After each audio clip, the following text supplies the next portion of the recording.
ओम शांति।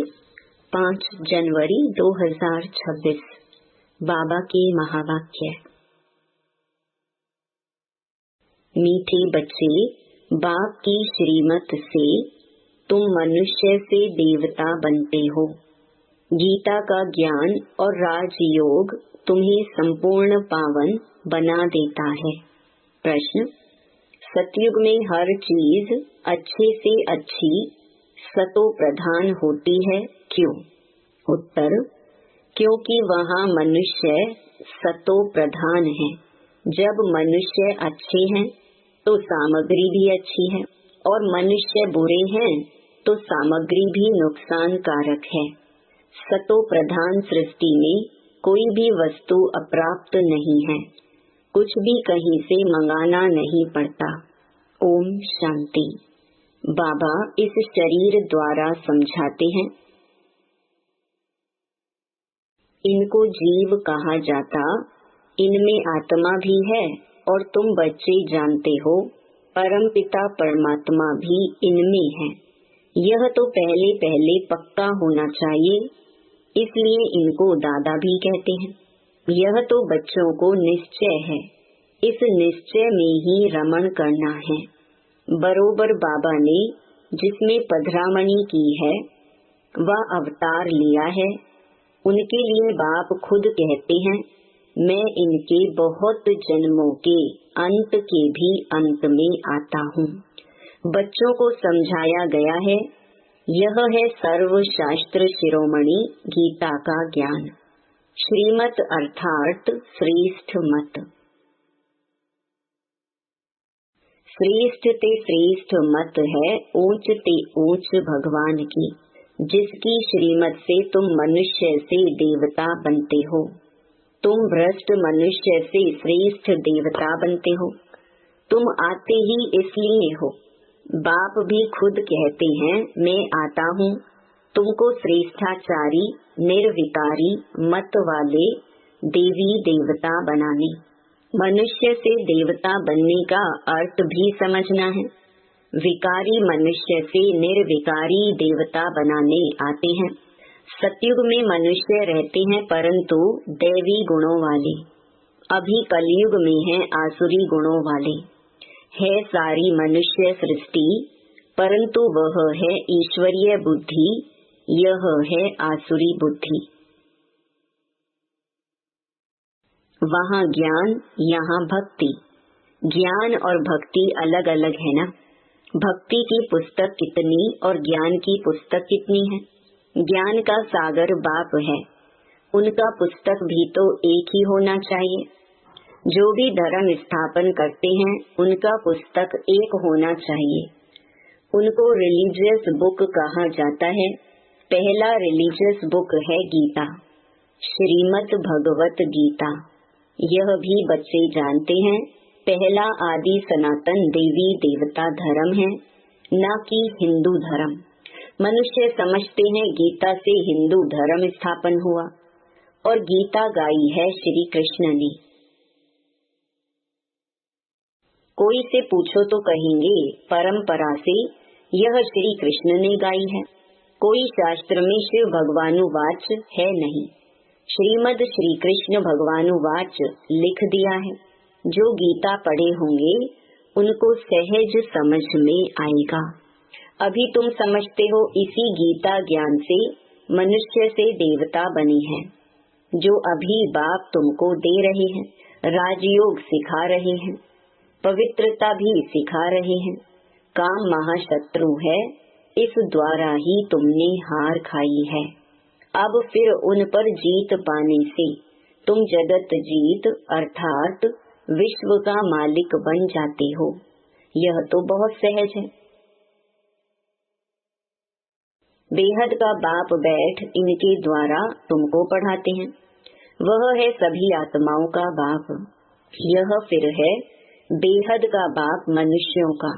नाम ही है प्रजापिता ब्रह्मा। तुम कोई से भी पूछेंगे ब्रह्मा के बाप का नाम बताओ तो मूंझ पड़ेंगे। ब्रह्मा विष्णु शंकर है क्रिएशन। इन तीनों का कोई तो बाप होगा ना। तुम दिखाते हो इन तीनों का बाप है निराकार शिव। ब्रह्मा, विष्णु, शंकर को सूक्ष्म वतन के देवताएं दिखलाते हैं, उनके ऊपर है शिव। बच्चे जानते हैं शिव बाबा के बच्चे जो भी आत्माएं हैं उनको अपना शरीर तो होगा, वह तो सदैव निराकार परमपिता परमात्मा है। बच्चों को मालूम हुआ है निराकार परमपिता परमात्मा के हम बच्चे हैं। आत्मा शरीर द्वारा बोलती है परमपिता परमात्मा। कितनी सहज बातें हैं। इसको कहा जाता है अल्फ बे। पढ़ाते कौन है? गीता का ज्ञान किसने सुनाया? निराकार बाप ने। उन पर कोई ताज आदि है नहीं, वह ज्ञान का सागर बीज रूप चैतन्य है। तुम भी चैतन्य आत्माएं हो ना। सभी झाड़ों के आदि मध्य अंत को तुम जानते हो। भल माली नहीं हो, परंतु समझ सकते हो कैसे बीज डालते हैं उनसे झाड़ निकलते हैं। वह तो है जड़ झाड़, यह है चैतन्य। तुम्हारी आत्मा में ज्ञान है और कोई की आत्मा में ज्ञान होता नहीं। बाप चैतन्य मनुष्य सृष्टि का बीज रूप है, तो झाड़ भी मनुष्यों का होगा। यह है चैतन्य क्रिएशन। बीज और क्रिएशन में फर्क तो है ना। आम का बीज डालने से आम निकलता है, फिर झाड़ कितना बड़ा होता है। वैसे मनुष्य के बीज से मनुष्य कितने फर्टाइल होते हैं। जड़ बीज में कोई ज्ञान नहीं है, यह तो चैतन्य बीज रूप है। उनमें सारी सृष्टि रूपी झाड़ का ज्ञान है कि कैसे उत्पत्ति, पालना, फिर विनाश होता है। यह बहुत बड़ा झाड़ खलास हो, फिर दूसरा नया झाड़ कैसे खड़ा होता है, यह है गुप्त। तुमको ज्ञान भी गुप्त मिलता है, बाप भी गुप्त आए हैं। तुम जानते हो यह कलम लग रहा है, अभी तो सब पतित बन गए हैं। अच्छा, बीज से पहले पहले नंबर में जो पत्ता निकला वह कौन था? सतयुग का पहला पत्ता तो श्री कृष्ण को ही कहेंगे, लक्ष्मी नारायण को नहीं। नया पत्ता छोटा होता है, पीछे बड़ा होता है। तो इस बीज की कितनी महिमा है। यह तो चैतन्य है ना। फिर पत्ते भी निकलते हैं, उन्हों की महिमा तो होती है। अभी तुम देवी देवता बन रहे हो, दैवी गुण धारण कर रहे हो। मूल बात ही यह है कि हमको दैवी गुण धारण करने हैं, इन जैसा बनना है। चित्र भी है, यह चित्र ना होते तो बुद्धि में ज्ञान ही नहीं आता। यह चित्र बहुत काम में आते हैं। भक्ति मार्ग में इन चित्रों की भी पूजा होती है और ज्ञान मार्ग में इन चित्रों से तुमको ज्ञान मिलता है कि ऐसा बनना है। भक्ति मार्ग में ऐसे नहीं समझते कि हमको ऐसा बनना है। भक्ति मार्ग में मंदिर कितने बनते हैं? सबसे जास्ती मंदिर किसके होंगे? जरूर शिव बाबा के होंगे जो बीज रूप है। फिर उसके बाद पहली क्रिएशन के मंदिर होंगे। पहली क्रिएशन यह लक्ष्मी नारायण है। शिव के बाद इनकी पूजा सबसे जास्ती होती है। माताएं तो ज्ञान देती हैं, उनकी पूजा नहीं होती। वह तो पढ़ाती है ना। बाप तुमको पढ़ाते हैं, तुम किसकी पूजा नहीं करते हो। पढ़ाने वाले की अभी पूजा नहीं कर सकते। तुम जब पढ़कर फिर अनपढ़ बनेंगे तब फिर पूजा होगी। तुम सो देवी देवता बनते हो, तुम ही जानते हो। जो हमको ऐसा बनाते हैं उनकी पूजा होगी, फिर हमारी पूजा होगी नंबर बार। फिर गिरते गिरते 5 तत्वों की भी पूजा करने लग पड़ते हैं। शरीर 5 तत्वों का है ना। 5 तत्वों की पूजा करो या शरीर की करो, एक हो जाती। यह तो ज्ञान बुद्धि में है। यह लक्ष्मी नारायण सारे विश्व के मालिक थे। इन देवी देवताओं का राज्य नई सृष्टि पर था, परंतु वह कब था यह नहीं जानते। लाखों वर्ष कह देते हैं, अब लाखों वर्ष की बात तो कभी किसकी बुद्धि में रह न सके। अभी तुमको स्मृति है, हम आज से 5000 वर्ष पहले आदि सनातन देवी देवता धर्म के थे। देवी देवता धर्म वाले फिर और धर्मों में कन्वर्ट हुए हैं। हिंदू धर्म कह नहीं सकते, परंतु पतित होने कारण अपने को देवी देवता कहना शोभता ही नहीं। अपवित्र को देवी देवता कह न सके। मनुष्य पवित्र देवियों की पूजा करते हैं तो जरूर खुद अपवित्र हैं, इसीलिए पवित्र के आगे माथा झुकाना पड़ता है। भारत में खास कन्याओं को नमन करते हैं, कुमारों को नमन नहीं करते, फीमेल को नमन करते हैं। मेल को नमन क्यों नहीं करते? क्योंकि इस समय ज्ञान भी पहले माताओं को मिलता है, बाप इनमें प्रवेश करते हैं। यह भी समझते हो बरोबर यह ज्ञान की बड़ी नदी है। ज्ञान नदी भी है, फिर पुरुष भी है। यह है सबसे बड़ी नदी। ब्रह्मपुत्रा नदी है सबसे बड़ी, जो कलकत्ता तरफ सागर में जाकर मिलती है। मेला भी वहाँ लगता है, परंतु उनको यह पता नहीं कि यह आत्माओं और परमात्मा का मेला है। वह तो पानी की नदी है जिस पर नाम ब्रह्मपुत्रा रखा है। उन्होंने तो ब्रह्म ईश्वर को कहा हुआ है, इसीलिए ब्रह्मपुत्रा को बहुत पावन समझते हैं। बड़ी नदी है तो पवित्र भी वह होगी। पतित तो पावन वास्तव में गंगा को नहीं ब्रह्मपुत्रा को कहा जाए। मेला भी इनका लगता है, यह भी सागर और ब्रह्मा नदी का मेला है।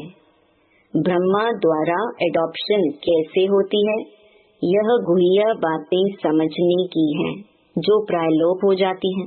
यह तो बिल्कुल सहज बात है ना। भगवानुवाच, मैं तुमको राजयोग सिखलाता हूँ, फिर यह दुनिया ही खलास हो जाएगी, शास्त्र आदि कुछ भी नहीं रहेंगे। फिर भक्ति मार्ग में यह शास्त्र होते हैं, ज्ञान मार्ग में शास्त्र होते नहीं। मनुष्य समझते हैं यह शास्त्र परंपरा से चले आते हैं, ज्ञान तो कुछ है नहीं। कल्प की आयु ही लाखों वर्ष कह दी है, इसीलिए परंपरा कह देते हैं। इनको कहा जाता है अज्ञान अंधियारा। अभी तुम बच्चों को यह बेहद की पढ़ाई मिलती है, जिससे तुम आदि मध्य अंत का राज समझा सकते हो। तुमको इन देवी देवताओं की हिस्ट्री ज्योग्राफी का पूरा पता है।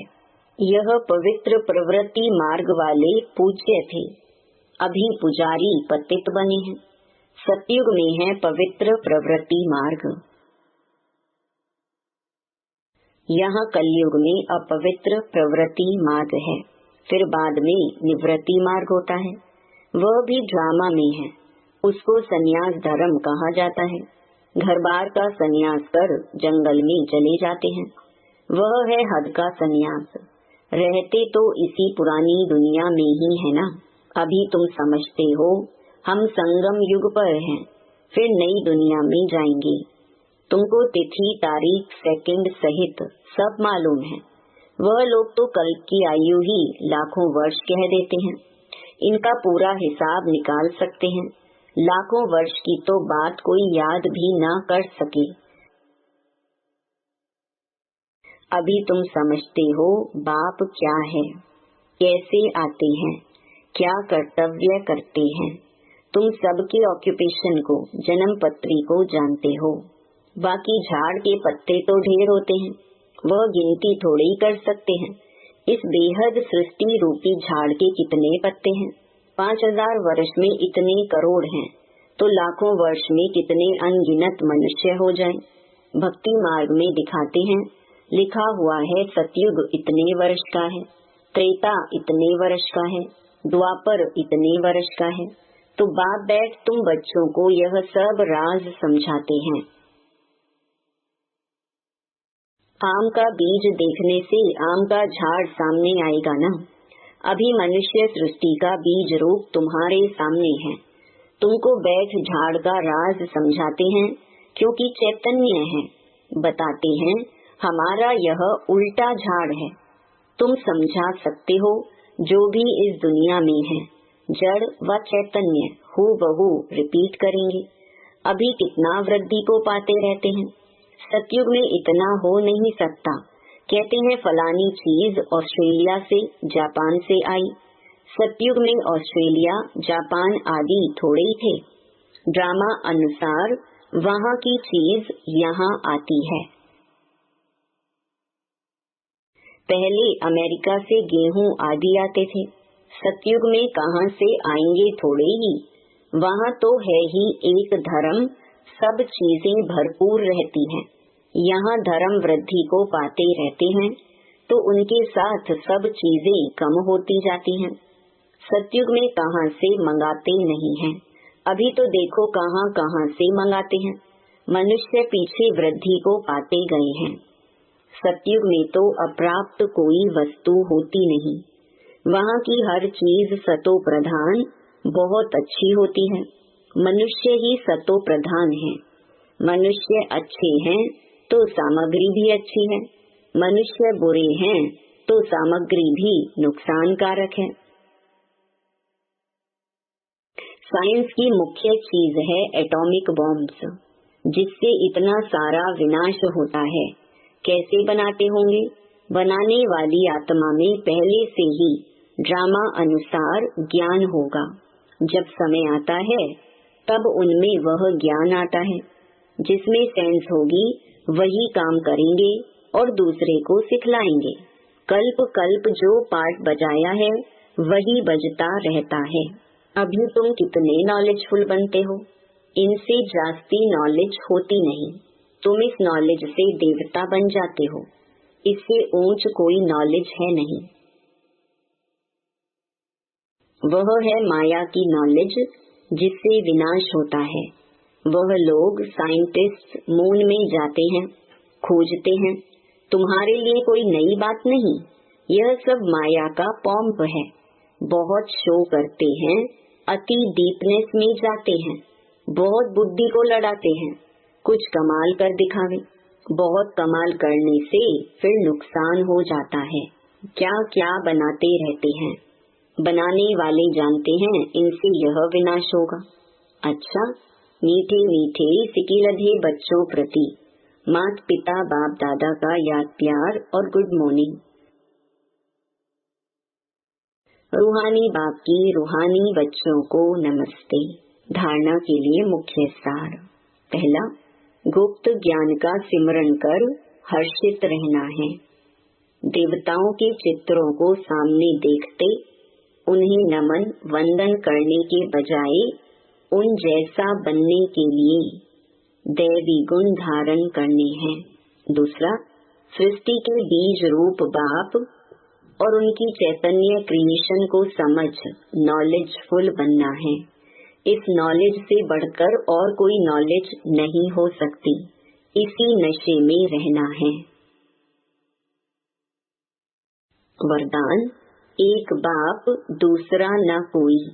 इस पाठ की स्मृति से एक रस स्थिति बनाने वाली श्रेष्ठ आत्मा भव। एक बाप दूसरा न कोई, यह पाठ निरंतर याद हो तो स्थिति एक रस बन जाएगी। क्योंकि नॉलेज तो सब मिल गई है, अनेक पॉइंट्स हैं, लेकिन पॉइंट्स होते हुए पॉइंट रूप में रहे, यह है उस समय की कमाल जिस समय कोई नीचे खींच रहा हो। कभी बात नीचे खींचेगी, कभी कोई व्यक्ति, कभी कोई चीज, कभी वायुमंडल। यह तो होगा ही, लेकिन सेकंड में यह सब विस्तार समाप्त हो, एक रस स्थिति रहे, तब कहेंगे श्रेष्ठ आत्मा भव के वरदानी। स्लोगन, नॉलेज की शक्ति धारण कर लो तो विघ्न वार करने के बजाय हार खा लेंगे। अव्यक्त इशारे, इस अव्यक्ति मास में बंधन मुक्त रहे, जीवन मुक्त स्थिति का अनुभव करो। अभी आप सब ऐसे मुक्त बन मास्टर मुक्ति दाता बनो जो सर्व आत्माएं प्रकृति भगत मुक्त हो जाएं। अभी ब्रह्मा बाप इसी एक बात में डेट कॉन्शियस है कि मेरा एक एक बच्चा कब जीवन मुक्त बनेगा। ऐसे नहीं समझना कि अंत में जीवन मुक्त बनेंगे, नहीं। बहुत काल से जीवन मुक्त स्थिति का अभ्यास बहुत काल जीवन मुक्त राज्य भाग्य का अधिकारी बनाएगा। ओम शांति।